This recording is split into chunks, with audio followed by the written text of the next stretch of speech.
Assalamualaikum dan salam sejahtera. Kami pelajar N4BA Work 402 ingin membentangkan kesan perceraian terhadap falsafah kebahagiaan dari kacamata Islam di Malaysia serta impaknya terhadap hubungan sosial dalam kalangan masyarakat. Jadi tanpa membuang masa, kita ke seterusnya.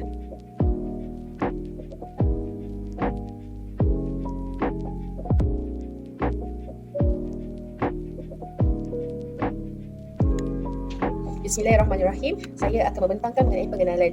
Perkahwinan merupakan institusi yang sudah ada pada zaman purba. Ia merupakan sebuah ikatan rasmi di antara dua individu yang saling mencintai dan bermaksud menjalani kehidupan berpasangan. Ini adalah langkah penting dalam kehidupan seseorang individu dalam perjalanan kehidupannya, di mana dua orang individu memilih untuk berbahagi cinta, komitmen dan tanggungjawab satu sama lain. Pernikahan tidak hanya tentang cinta, tetapi juga tentang membangunkan komitmen dan kerjasama yang erat. Dalam potongan surah An-Nisa, ayat pertama, Allah SWT menegaskan bahawa ia mencipta lelaki dan perempuan berpasang-pasangan agar manusia boleh berkembang dan mengembang keturunan. Daripada ayat Al-Quran ini, kita dapat gambarkan betapa pentingnya perkahwinan dan kemuliaan perkahwinan itu di sisi Islam dan Allah menggalakkan umatnya untuk berpasang-pasangan. Untuk lebih lanjut mengenai konsep perkahwinan perceraian, saya akan serahkan kepada kawan saya yang seterusnya. Kat sini saya nak terangkan tentang berkenaan dengan nikah. Apa itu konsep perkahwinan? Jadi perkahwinan ialah untuk menghalalkan antara lelaki dan juga perempuan dalam untuk mengelakkan daripada sebarang fitnah yang mendatang. Jadi dengan menghalalkan hubungan ini, mereka juga boleh bersetubuh tanpa sebarang tentangan. Assalamualaikum. Hari ini saya akan menerangkan tentang konsep penceraian. Penceraian dengan lafaz talak adalah satu pembubaran ikatan perkahwinan. So lafaz yang ditalakkan oleh suami kepada isteri di luar mahkamah tanpa kebenaran sama ada dengan lafaz soreh, jelas ataupun lafaz kinayah, lafaz sindiran. Sama ada suami ataupun isteri hendaklah memberitahu mahkamah jika lafaz itu dilafazkan oleh suami dalam tempoh masa 7 hari. Jadi di sini saya akan menerangkan jenis-jenis penceraian. Penceraian yang pertama adalah penceraian talak. Penceraian yang kedua adalah penceraian fasakh dan yang ketiga adalah penceraian khulud. Keempat adalah penceraian lian dan kelima adalah zihar. Jadi itu adalah jenis-jenis penceraian yang ada di dalam Al-Quran. Kesan perceraian. Dalam Islam, kita tak menggalakkan perpisahan atau perceraian kecuali sudah tidak dapat diselamatkan lagi. Kerana banyak kesan buruk disebabkan waktu perceraian ini. Antara ini ialah emosi, di mana emosi akan terganggu kerana pergolakan rumah tangga. Ada tu menjadi emosi tak stabil seperti jiwa tak stabil, marah, sedih, tidak tenteram, tidak pemaya, suka memecahkan diri dan menjadi putus asa dan juga senyap. Itu adalah disebabkan emosi disebabkan perceraian itu sendirilah. Yang kedua pula kepada anak-anak. Jadi saya nak cakap ni kenapa kepada anak-anak ialah dia akan membangkitkan pembesaran anak-anak kerana diorang rasa stres dan juga down. Dalam perceraian, anak-anak akan menjadi mangsa keadaan. Jadi di mana mereka akan kurang mendapat kasih sayang, emosi mereka tak stabil dan mereka mudah memerontak. Dari situ kita dapat tahu kebanyakannya anak-anak daripada kaum ni, diorang kebanyakannya lebih suka membuat hal di luar, suka mencari pasangan untuk mencari attention. Jadi diorang mudah cenderung ke masalah sosial. Yang ketiga pula adalah daripada segi kewangan. Dari segi kewangan ni, untuk yang mungkin yang bercerai tetapi si isteri bekerja atau berjaya, mungkin dia ada masalah. Tapi untuk yang suri rumah yang tak bekerja dan membesarkan anak, itu adalah salah satu faktor besar bagi mereka di mana mereka tiada sumber duit. Sebab selama ini mereka bergantung kepada si suami.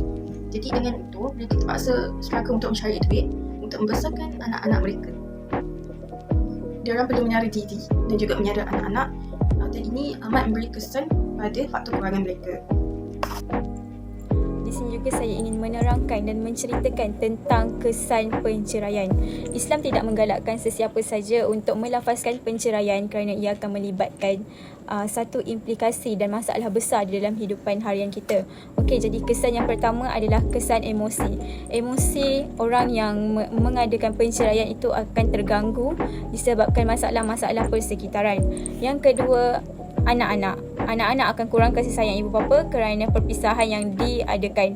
Dan yang ketiga juga, si isteri akan menggalas tanggungjawab untuk mencari rezeki demi menyara kehidupan harian dan menyara diri sendiri. Perceraian adalah proses di mana perkahwinan diakhiri secara sah oleh pasangan suami dan isteri. Perceraian dapat mempengaruhi peradaban manusia dalam beberapa cara, iaitu yang pertama, pengaruh sosial. Dalam perkembangan peradaban manusia sangatlah signifikan. Sosial merupakan aspek yang mendasar dalam kehidupan manusia. Ia melibatkan interaksi, komunikasi, pembentukan hubungan antara individu-individu dalam masyarakat. Yang kedua adalah keluarga dan anak-anak.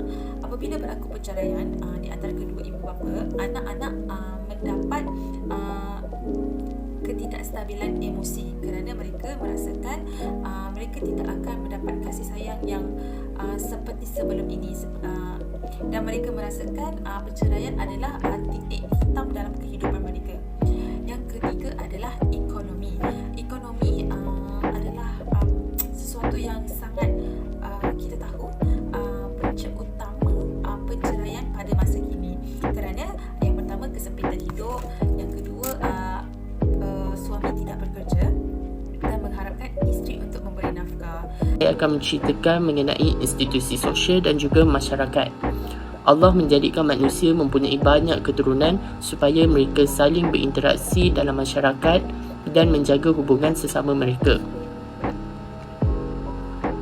Namun, jika pasangan tersebut bercerai, berkemungkinan akan ada masyarakat yang memandang secara negatif. Mungkin mereka akan menganggap salah seorang pasangan tersebut melakukan kecurangan dan mempunyai orang ketiga. Ini sangatlah menjadi satu yang common dalam masyarakat, iaitu jika pasangan tersebut berpisah, mungkin antara salah satu mereka mempunyai masalah, dan pasangan yang bercerai akan mempunyai pandangan negatif daripada masyarakat. Itu antara kesan apabila seorang pasangan bercerai. Seterusnya ialah melalui perubahan sosial. Jika sebelum ini pasangan yang berkahwin, mereka banyak meluangkan masa bersama anak dan juga pasangan suami maupun isteri, dan mereka banyak melakukan aktiviti-aktiviti bersama, iaitu bersama anak dan juga pasangan mereka. Namun jika mereka sudah berpisah, perubahan sosial itu juga dapat dirasai, iaitu mereka banyak meluangkan masa dengan bekerja dan juga berjumpa rakan-rakan untuk bercerita masalah dan meluangkan banyak masa bersama mereka. Jika sebelum ini mereka banyak bercerita dengan pasangan mereka saja, namun sudah berpisah, mereka banyak meluangkan masa bersama rakan-rakan. Saya akan menceritakan mengenai penyelesaian masalah dalam isu cerai. Yang pertama, mendapatkan sokongan, iaitu mendapatkan sokongan daripada ahli keluarga dan juga rakan-rakan. Ianya sedikit sebanyak membantu kita daripada menangani perasaan sedih maupun marah. Yang kedua ialah mengelakkan daripada menyalahkan antara satu sama lain. Ianya mungkin kelihatan sukar, namun ianya dapat membantu pasangan tersebut daripada ingin berpisah. Mungkin salah seorang pasangan boleh mengaku kesalahan mereka dan meminta maaf terlebih dahulu.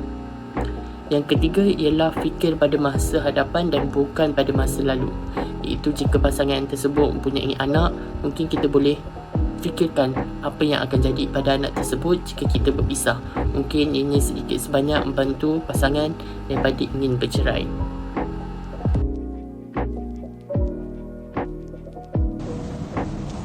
Seterusnya, saya akan menerangkan isu perceraian dari sudut pandangan Islam. Islam itu tidak melarang perceraian itu berlaku sama sekali. Namun melalui pandangan Islam itu sendiri, Islam tidak suka akan perceraian.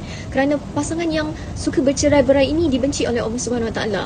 Berdasarkan hadis Rasulullah SAW, kaum wanita tidak harus diceraikan kecuali kerana ada sesuatu keraguan, iaitu sebab yang berasas. Sesungguhnya Allah tidak menyukai orang lelaki dan perempuan yang suka merasa, iaitu yang banyak berkahwin dan bercerai hanya untuk berseronok saja. Itu merupakan riwayat Al-Bazar dan Al-Tabrani. Maka cara yang sebaik-baiknya dalam pergaulan suami isteri itu supaya tidak berlaku banyak pergaduhan dalam rumah tangga ialah suami hendaklah bersikap bertimbang rasa, jangan bersikap pemarah ataupun bengis terhadap isteri yang lemah, serta sentiasa bersikap toleransi. Itu merupakan ialah pokok utama dalam pergaulan berumah tangga. Jangan pula seorang suami itu bersikap terlalu menurut serta mengalah mengikut telunjuk isteri. Jadi antara suami dan isteri itu perlu ada sikap maaf memaafi antara satu sama dan lain, dan antara dua pihak juga sentiasa menyedari kesilapan dan kesalahan diri masing-masing.